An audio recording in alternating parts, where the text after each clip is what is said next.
the 3rd century before the birth of Christ dawns, the world that gave us the Bible has become a Greek world. Our quest for the earliest texts of the Holy Book takes us back to the time of a young general by the name of Alexander the Great.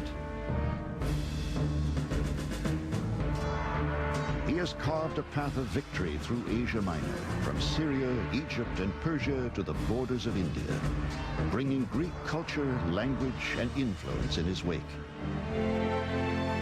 Most of the books of the Old Testament have been written by now, from the book of Joshua to the book of Malachi, but with the exception of the first 5 books of Moses, none of them combine to form a Bible as yet. Various papyrus and parchment scrolls exist as disparate documents, not yet officially canonized or consolidated as the Hebrew Bible that we know today. However, many of the books have been loosely adopted by the Jews as integral elements of religious doctrine. In Egypt, Greek-speaking Alexandria, named for the young warrior Alexander, was once the site of a large Jewish community. There, many Jews readily embraced the culture and intellectual climate of the Hellenistic world. Although their religious texts were still in Hebrew, their home language had become entirely Greek. You had to know Greek in addition to your own language. And so you're getting to a point where Jewish communities, say in Egypt, in large cities like Alexandria, didn't know Hebrew anymore. They only knew Greek. And so you needed a Greek version for use in the synagogue. Tradition has it that King Ptolemy of Egypt also wanted a Greek version of the sacred Hebrew texts for reference in the new library at Alexandria. So, 72 Jewish scholars, 6 learned men supposedly descended from each of the 12 tribes of Israel, are brought to Alexandria from Jerusalem. Each man labors for exactly 72 days to produce identical Greek translations of the ancient texts. The final product becomes known as the Septuagint, referring to the number of scholars who worked on the translation. So, in the 3rd century BCE, the Hebrew Bible begins its arduous journey through the languages and cultures of the world.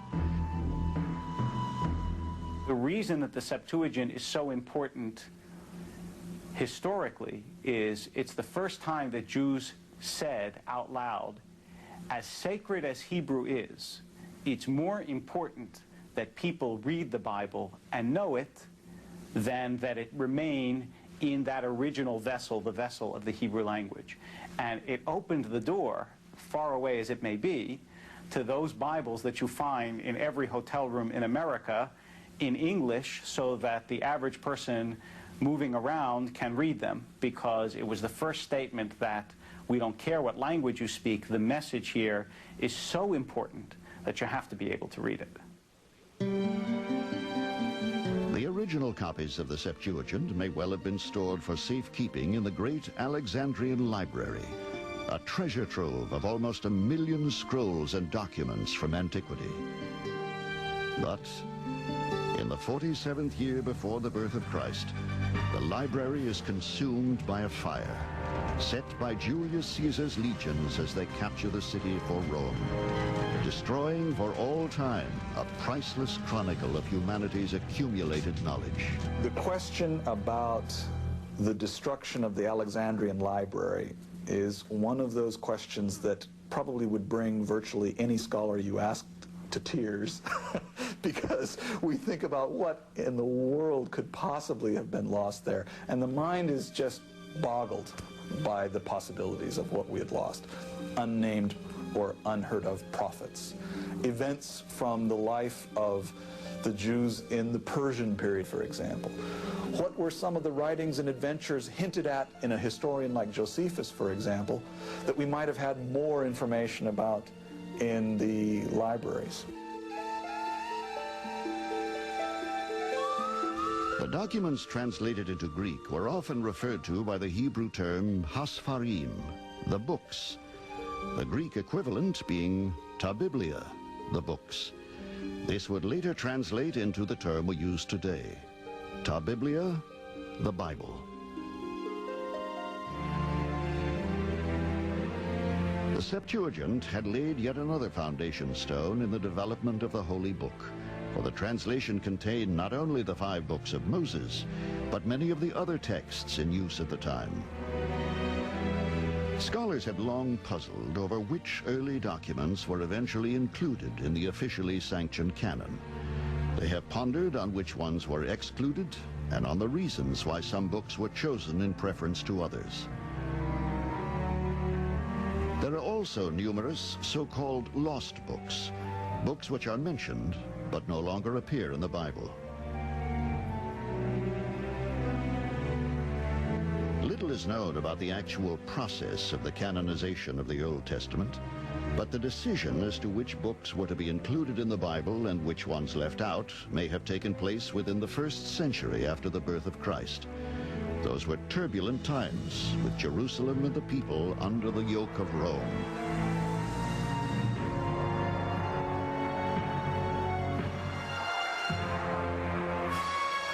While the rabbis debate which texts to include in the Hebrew canon, a fierce battle rages between Roman and Jew.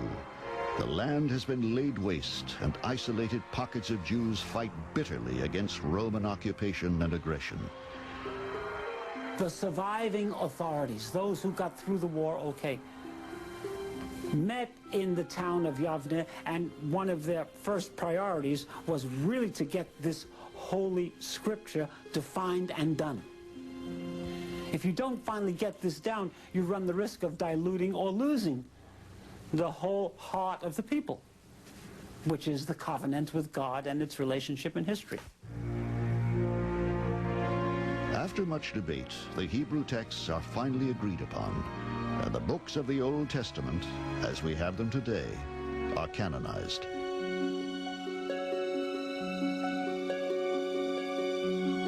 But in the cross-currents of history, other important events affecting the writing of the Bible as we know it were about to occur. A birth in a place called Bethlehem would spark the beginning of another set of writings and prompt an entirely different group of questions about who wrote the Bible. When we return, the birth of Jesus and the creation of a New Testament.